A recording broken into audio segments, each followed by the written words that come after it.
നഖമൊക്കെ വളർത്തുന്നതിന് മുമ്പ് ശ്രദ്ധിക്കേണ്ട കുറച്ച് കാര്യങ്ങളാണ് ഞാൻ പറഞ്ഞു തരാൻ പോകുന്നത്. ജോലിയൊക്കെ ചെയ്യുമ്പോൾ നമ്മളെ നെയിൽസിന്റെ ഉള്ളിൽ അഴുക്ക് കയറാനും അതുപോലെ തന്നെ കറ പിടിക്കാനൊക്കെ സാധ്യതയുണ്ട്. അപ്പൊ hi guys, welcome back to my channel. എല്ലാ കൂട്ടുകാർക്കും നമ്മുടെ പുതിയൊരു വീഡിയോയിലേക്ക് സ്വാഗതം. അപ്പൊ നമ്മളെ വീഡിയോയിലേക്ക് പോകുന്നതിന് മുമ്പ് നമ്മുടെ ചാനൽ പുതിയതായിട്ട് കാണുന്ന കൂട്ടുകാർ വേഗം തന്നെ ചാനൽ ഒന്ന് സബ്സ്ക്രൈബ് ചെയ്തേക്കുക. അതുപോലെ തന്നെ തൊട്ടടുത്തുള്ള ബെൽ ബട്ടൺ പ്രസ് ചെയ്തിട്ട് ഓൾ എന്നുള്ള ഓപ്ഷൻ തന്നെ കൊടുക്കാൻ വേണ്ടി ശ്രമിക്കുക കേട്ടോ. അപ്പൊ ഇനി നമുക്ക് നേരെ വീഡിയോയിലേക്ക് പോയാലോ. അപ്പൊ നമ്മളെ ഇന്നത്തെ വീഡിയോ എന്താന്ന് വെച്ചിട്ടുണ്ടെങ്കിൽ നെയിൽ കെയറിന്റെ ഒരു വീഡിയോ ആണ് കേട്ടോ. ഞാൻ കുറേ ആയി ഈ ഒരു വീഡിയോ ചെയ്യണം എന്ന് ഇങ്ങനെ വിചാരിക്കുന്നു. പക്ഷേ ടൈമിന്റെ ഒരു പ്രശ്നം കൊണ്ടും പിന്നെ എന്റെ മടി കാരണം എനിക്ക് ചെയ്യാൻ പറ്റാറില്ല. അപ്പൊ എന്തായാലും ഈ ഒരു വീഡിയോ ഒന്ന് ചെയ്യണം എന്ന് വിചാരിച്ചു. അപ്പൊ നഖമൊക്കെ വളർത്തുന്നതിന് മുമ്പ് ശ്രദ്ധിക്കേണ്ട കുറച്ച് കാര്യങ്ങളാണ് ഞാൻ പറഞ്ഞു തരാൻ പോകുന്നത്. അപ്പൊ നമുക്ക് അതെന്തൊക്കെയാണ് നോക്കാം. ഫസ്റ്റ് വൺ എന്താന്ന് വെച്ചിട്ടുണ്ടെങ്കിൽ നമ്മൾ നഖം വളർത്തുന്നതിന് മുമ്പ് നമ്മൾ ആദ്യം തന്നെ ഉള്ള നഖം ആദ്യം കട്ട് ചെയ്ത് ക്ലീൻ ചെയ്തൊന്ന് ഷേപ്പ് ആക്കി വെക്കുക.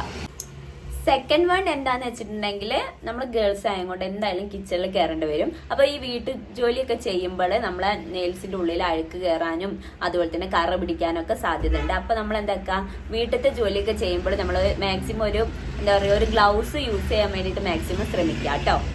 അതാണ് സെക്കൻഡ് വൺ എന്ന് പറയുന്നത്.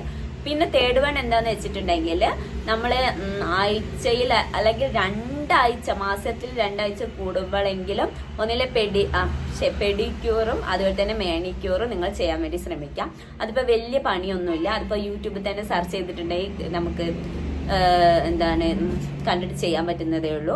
പിന്നെ കുറെ സാധനങ്ങൾ വേണമെന്നൊന്നുമില്ല. വെറുതെ ജസ്റ്റ് ഒന്ന് ഇളം ചൂടുവെള്ളത്തിൽ ഉപ്പിട്ടിട്ടോ അല്ലെങ്കിൽ ഷാമ്പു ഇട്ടിട്ടോ ഒന്ന് കൈയും കാലും കുറച്ച് നേരം ഒന്ന് ഇതാക്കി വെച്ചതിന് ശേഷം നമ്മൾ പല്ലേക്കുന്ന ബ്രഷ് വെച്ചിട്ട് നന്നായിട്ടൊന്ന് ക്ലീൻ ചെയ്തെടുത്താൽ മതി. അതാണ് പെഡിക്യൂറും മാനിക്യൂറും കേട്ടോ.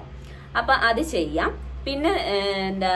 പിന്നെ അടുത്ത എന്താന്ന് വെച്ചിട്ടുണ്ടെങ്കിൽ നമ്മൾ നെയിൽ പോളിഷ്, അതായത് നമ്മൾ നെയിൽ പോളിഷ് ഇട്ടതിന്റെ മേലെ, അതായത് ഇപ്പൊ എവിടെയെങ്കിലും പെട്ടെന്ന് പോകേണ്ട ആവശ്യം ഉണ്ടാവും അല്ലെങ്കിൽ കല്യാണം ഉണ്ടാവും. അപ്പൊ നമ്മൾ എന്ത് ചെയ്യും, നമ്മൾ നെയിൽ പോളിഷ് ഇട്ടിട്ടുണ്ടാവില്ല. അപ്പൊ പണ്ട് ഇട്ടതിന്റെ മേൽക്കൂടെ തന്നെ വേഗം ഇങ്ങനെ ഇട്ട് കൊടുക്കും.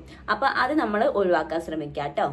പിന്നെ മിക്ക ഗേൾസും ചെയ്യുന്ന വേറൊരു പരിപാടി എന്താന്ന് വെച്ചിട്ടുണ്ടെങ്കിൽ ബ്ലേഡ് വെച്ചിട്ട് നമ്മളെ നെയിൽസ് ഇങ്ങനെ ചുരണ്ടി കൊടുക്കും കേട്ടോ. അപ്പൊ അത് മാക്സിമം ഒഴിവാക്കാൻ വേണ്ടി ശ്രമിക്കാം.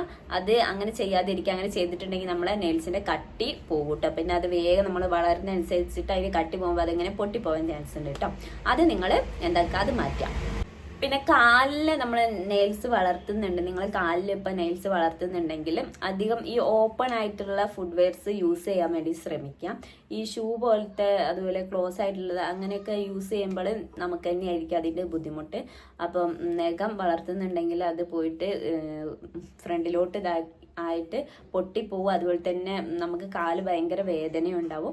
അപ്പം അങ്ങനെ നെയിൽസ് വളർത്തുന്നവരാണെങ്കിൽ അത് അധികവും ഓപ്പൺ ആയിട്ടുള്ള ഫുഡ് വെയർസ് യൂസ് ചെയ്യാൻ വേണ്ടി ശ്രമിക്കാം കേട്ടോ. നമ്മൾ ഫേസിൽ യൂസ് ചെയ്യുന്നത് പോലെ തന്നെ എന്തെങ്കിലും ഒരു മോയ്സ്ചറൈസർ ഒക്കെ നമ്മൾ എന്ത് ചെയ്യുക, കാലിലും കയ്യിലും ഒക്കെ തേച്ച് കൊടുക്കുക കേട്ടോ.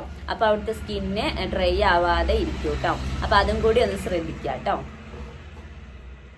അപ്പൊ ഇതൊക്കെയാണ് നമ്മൾ നെയിൽസ് വളർത്തുമ്പോൾ ശ്രദ്ധിക്കേണ്ട കാര്യങ്ങൾ. അപ്പൊ ഇത്രയും കാര്യങ്ങൾ നിങ്ങൾക്ക് മനസ്സിലായിട്ടുണ്ടാവും എന്ന് വിചാരിക്കുന്നു. അതുപോലെ തന്നെ നമ്മളെ വീഡിയോ കണ്ട് ഇഷ്ടപ്പെടുകയാണെങ്കിൽ നമ്മളെ ചാനൽ സബ്സ്ക്രൈബ് ചെയ്യാൻ മറക്കണ്ട.